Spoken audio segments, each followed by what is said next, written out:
So the year has begun, and I am still here wrapping up last year.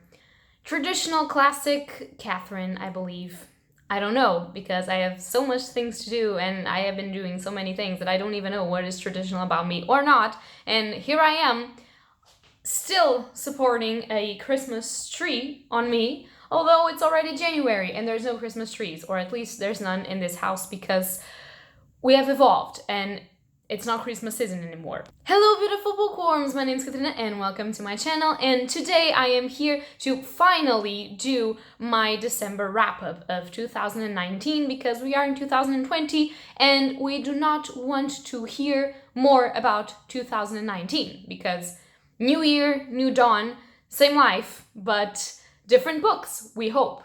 Or rereads. I guess we can do rereads. So without further ado, I am going to talk to you about the 4 books that I read this month and 2 comics that I read this month. Not this month, January, but this month, December. You understand me when I say this month is the last month. You know what I mean. Let's just do it. Also, I would really like to thank the people that have been subscribing as for recently. Thank you very much. It's a pleasure to have you on my channel. I hope that you enjoyed enough to stay. If not, it's fine, but please do. I don't know, so let's just wrap this up. Okay, so because I have less comics than actual books, we will start with the comics. So I read issue 1 of Ruby and issue 2 of Ruby. I have to say that this issue I already read in January, but because we are wrapping up December and it is currently the 2nd week of January at the time of filming this, let's just wrap this one up because it's the only one that I actually read before filming this, so why not putting it here? And I have this here safe kept. My boyfriend got me this so I could stash my comics. And this is the first comic series that I'm actually doing for myself. Like each month I get an issue of the comics. And if you don't know, this is by Bennett, Andolfo, and Prianto. Cool. I don't know their first names because I'm trash. But this is basically based on Rooster Teeth's Ruby, which is an animated, not anime, but animated show that is basically about the trope of magical girls, but in this very creepy, crazy world in which these 4 girls are part of a team that's been educated to hunt and kill grim monsters, which are monsters made of dark spells that actually threaten the society. But there's a lot in stake here. Politics, sort of like racial issues and economic issues and everything, and then there's the monsters, and it's kind of complicated. And what I've been gathering so far is that if you haven't watched the show, getting into these comics is going to feel rushed and a little bit strange for you because the comics start in the turning point of the show. So the show establishes who the characters are, gets them together. I'm going to do this because this cover is way more beautiful than that one. So as I was saying, the show gets them together, the show creates the characters, tells you who they are, their motivations, their things, and this kind of starts in the half point, the turning point of the show, like in the 3rd season or something. And there's now 4 or 5 seasons. So I would encourage you to pick these comic issues up, but I would encourage you more to actually watch the show because without watching that animation per se, this is going to feel a little bit rushed and a little bit strange, at least for these first 2. And if you're not excited by the first 2, why would you read more? You know what I mean? But for me, as someone that has watched the show, these comics have extra story parts on them. So it's so very interesting to actually see the art and watch the characters grow and the little bits and pieces in between action sequences that you have not saw and all of those developments. I don't know, I like them. Now getting into the books that I've read. So first of all, I wanted to tell you that I have been doing the Winter Magical Readathon, which if you don't know what that is a sort of a Harry Potter based readathon. It happens in April, it happens in August, the owls and the newts, and it happens in the winter sometimes. And this time we had a choose your own path sort of readathon. I couldn't finish it, but it wasn't like a thing that you had challenges that you really had to finish in order to acquire something. It was just for fun. It is created by G from bookworms, and I will leave a link down below to all of the things, to the Twitter and everything. But all of the books that I read because of those challenges. I didn't finish my challenges, but that's okay because I really couldn't, and it wasn't for anything. So yeah, it was just for fun. So the first one that I read is Origin by Dan Brown. So if you don't know, Dan Brown is the author of the Da Vinci Code, which pretty much everyone and their mothers know what it is. And this is his most recent book, I believe, which recent, I say this because this was published in what, 2017? Yeah, 2017. Wow, I'm great. I had no idea, actually. And this is basically the story of this dude that wants to... It's still with Robert Langdon, which is the main character of Dan Brown's books. He's sort of like a symbologist teacher, but he's always into this sort of strange things, and he's always in this silly adventures, and he solves puzzles and he figures it out. So, you know, you're a typical investigator character. But in this case, this plot, it's about one of his former students, and he is a tech genius, and he believes to have found the answers to the questions, where do we come from, and what will it be like when we die, like where are we going to? And so he plans to do an exposition on the subject, that it has a lot to do with the origin of species by Dan Brown, hence the title Origin. And this is set in Barcelona, Spain, which I have been to last year, and so it was very, really fun to actually read about some of the places where I've actually been, and I could see where the things were, and it was very funny. But apart from that, I always said that Dan Brown's Inferno was my favorite book of his. I loved that plot, the premise, and all of the discussions that it fulfilled, but Origin is really great. I am not sure it tops Inferno, but it's close, very close. I read this pretty fast, which is not normal because I read fantasy very fast. I read magical realism very fast, but sometimes these sort of historical thriller-ish things are not my thing, but Dan Brown did it. I never thought that Origin would be that great, and all of these questions and all the scientific answers to it and all the high technology, I loved it, and I'm not going to say anything else because I don't want to spoil you for anything. Oh, one thing that I want to say, and it's not a spoiler, the dude that's going to make the presentation is killed. And the church might be involved. And that's all I have to say. To pique your interest, to actually pick this up and read it, to know if that is true or that is not true, or where are we coming from and where are we going. That's all I have to say. After that, I'm sort of going to talk about the last 3 books as a whole because they are part of a trilogy. So I read the entirety of the trilogy in December, but I sort of do not want to talk to you about the second and the third book specifically because you will be spoiled for the first one. You know how this goes. I am not going to explain anything anymore. So the trilogy that I read is actually by one of my favorite authors, Anne Bishop, and she's not very known in the booktube community, or at least I have not heard a lot about people talking about her books, but I love her.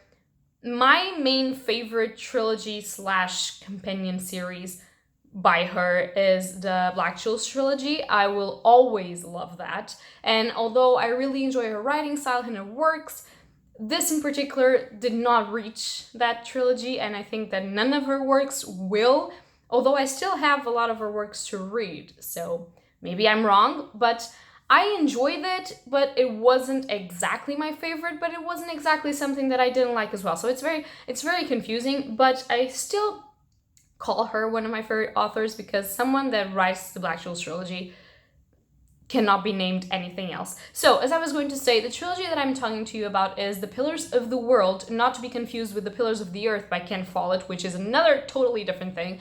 But The Pillars of the World has 3 books, and the first one, The Pillars of the World, of course, which names the trilogy, Shadow and Light, which is the second one, and The House of Gaian, which is the third one. Gaian or Gaian, I am not sure about this. I am not. So I'm just going to put the first book up and just hold it like this, and if I'm tired, I won't. You know the drill. But basically, I am going to try to explain this to you. in a way that will not make you confused, because this first book confused the fuck out of me. And then, I mean, I'm a smart person. Sorry, I'm not very humble, but I am smart. And the first book was like, but why? But then the second book kind of explained you why. And then the third book was nice. I don't know.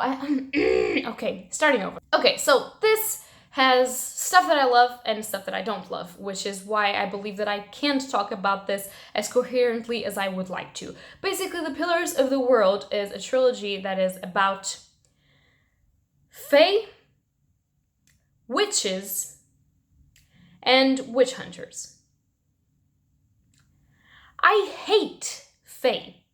And I can see all of you unsubscribing right now, but hear me out. It's just, everyone has that little thing in fantasy that sort of irritates them. And for me, that is fae, because I have never actually felt that pull to actually read stories about the fae. The fae as creatures bother me. I'm not talking about fairies. I am actually talking about fae. Fae bother me because I feel like they're so selfish, and the whole thing that they are manipulative and can't lie, but will spin the truth around to actually be a lie and not telling you the truth. It bothers me because I hate liars more than anything in the world, and so it rubs me the wrong way. And when I found out that this trilogy had heavy focus on fae culture, I was like, okay, I'm going to hate this. But I didn't. I actually enjoyed it. And I know that it's very typical now with all of these authors that are talking about fae, Holly Black, Sarah J. Maas, and Margaret Robinson? I don't know her name. The Enchantment of Ravens person. But this is not really the same thing. So there's no courts, there's clans, and they're divided in north, south, east, and west. And basically, what happens here is that fae and witches are connected in ways, but they have both forgotten that. And the witch hunters start to kill witches. So this is sort of middle-aged sort of thing. And they start to kill witches, and when witches die, so does the land of the fae. And so they start to get worried, but not because they are worried about witches, they're just worried because they are disappearing. And so they decide to sort of start to communicate with the witches. And basically, as you can see, this is going to be an all-out war between fae and witches and the witch hunters. And the thing in here is that the witch hunters really hate women. Like, really hate women. And if you have a problem with men being written as stupid beasts that hate women, you will have a problem here, because I mean, I am not going to stand here and pretend that Anne Bishop is not a controversial author, because she is. The way that she writes things, the way that she uses sensual and sort of sex even based plots in some of her writing to actually prove a point on how society of today is rotten, it's a thing that not a lot of people enjoy. I enjoy it to a point, but there was a degree of hate about women here that I just couldn't. It was so strange. And then you had the witches and the men that appreciate the witches and were normal human beings, and the fae, and they were very understandable of how women are not the devil. But then you had perspectives of the witch hunters that always refer to women as those bitches that don't know their place. And I was like, well, I mean, you said it once. You don't need to say it all the time. Like, I get it. You hate women. Move along from this line. And there was a lot of tortures. Of course, it's the Inquisition and witch hunters and whatever, so they are going to torture the witches. But it was very visceral, so I am not sure Anne Bishop's writing is for everyone. It was very fast to read after I finished the first one. The first one was just, I was getting into it, I was not used to this plot, I was not really enjoying it, and I was already with my expectations very low because of the fae. So I didn't enjoy it very much. But the second and the third one, I really did, and I got some favorite characters, and I really liked the fact that there were some prominent people in the Fae hierarchy that were presented to us, like the Bard, the Muse, the Hunter, the Huntress, the Reaper. It was nice. It was interesting, but it wasn't the Dark Jules trilogy, and yeah, it was not. Would I reread this? Maybe. Would I reread it as many times as I read the Black Jules trilogy? Absolutely not. Was I scared away by the things that I read? No. Do I know that many people will read this and feel like this is not the book for them? Yes, for sure. Absolutely. So, I mean, I don't really give star ratings to books, but what would I give these? Maybe, I don't know, it will be like a 3 stars for me, something like that. I don't know. I really don't know, because I don't like to rate books. I like to tell you what I felt about the book so that you decide if you want to read them or not and build your own rating. But I don't know. This is not at all the way that I recommend you to enter to Anne Bishop's writing. I recommend you to read the Dark Jules trilogy, the Black Jules trilogy. I never know how you pronounce that in English. Whatever. I do recommend that one, and I do recommend that you pass through all the complicated and controversial things and learn to appreciate it. But these ones, I don't know if you should do the effort. And that makes me a little bit sad, because I thought that I was going to love it, but I don't know. And it wasn't the Fae thing that made me not love it, because by the end of it, I was already, yeah, cool. I actually like this Fae a little. But I think it also had impact, so if you like Fae more than me, maybe you will enjoy the story more, although they're not the Sarah J. Maas sort of Fae with the courts and things. There are other Fae, more wild, more evil, more, I don't know, but I really don't know, so I'm going to stop, okay? So, those are all the books that I read in December, and I'm very sorry that I couldn't explain this to you very much, but I really didn't want to spoil this for the people that wanted to read it, and I really did not want to be controversial about this situation, because I don't even know. But that is all for this video. I hope that you guys enjoy it. If you've read something cool in December, or even in the first half of January, because God knows when this will be posted, tell me something in the comments down below. If you know any of these books or want to read any of these books, just tell me something in the comments down below. And that's going to be all for today. So happy readings to you all. Bye!